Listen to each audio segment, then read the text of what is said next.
the journey and the walkaway of RIGGS. RIGGS began in Atlanta, Georgia in 1979.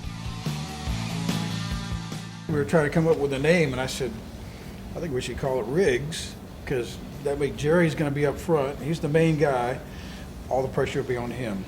So back when I first started, I mean, I was 100% on my music. I was going to be, a success at this. My music is #1, period. Well, they've been playing around Atlanta a long time, and they're probably the best band from Atlanta to stand a chance to make it right now. Back then, it was hard work, clean cut. You got to go out there and get record labels, and chances of getting a big deal were pretty slim. So we were really, really fortunate that all that happened to us.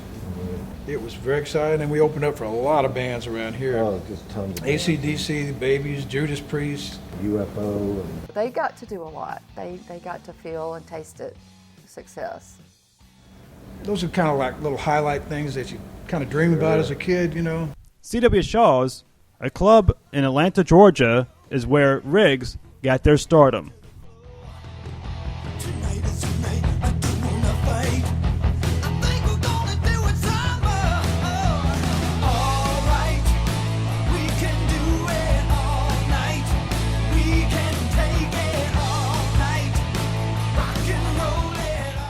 Went to C.W. Shaw's, sat way back in the back, and it was like, wow, this is a pretty good band. And it was jam-packed. It was a local bar rock venue, but very intimate, and it was jam-packed.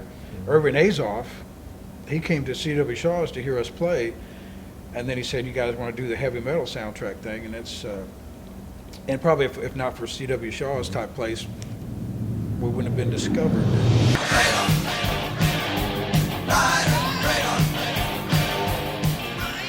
RIGGS became popular on the heavy metal soundtrack with the song Radar Rider. It's, got us the opening song in the movie, which is pretty cool. That's pretty important. So it's a great, excellent opportunity.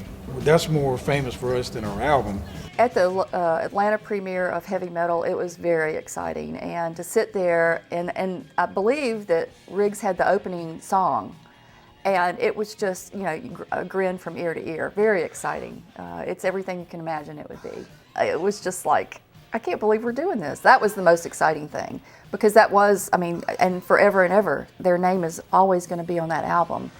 And to this day, I'll Google up heavy metal or something and see RIGGS up there with, Fleetwood Mac and all the other great names. So it was very exciting. it's all been good. To be able to have been part of that and still have a family of kids. In 1985, RIGGS breaks up and the members move on. He had to get something that was more substantial to support, being married and having a family. The guitar down and focused on the family for a long time before I picked it back up again. Me and Dave kind of both settled down, and then those guys went out. Jerry went on to play with Pat Travers for about 10 years, and Jeremy went out to Hollywood and messed around out there, lived out there for a couple of years.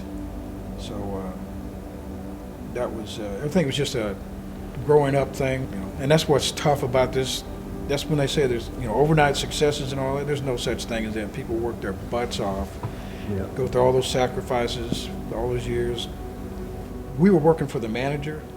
The manager's supposed to work for the band. Yeah, we didn't understand that. We got backseated bad, and he just, and if they don't put the support into you, then it's just going to slowly slide downhill, and it's just not worth it. I would say they made it.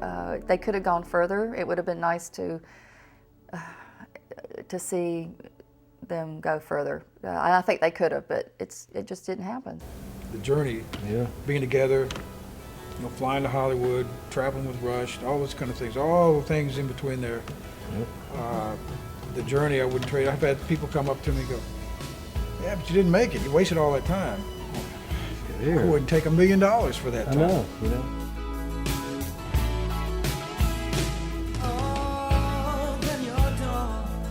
It's you that I want, don't you be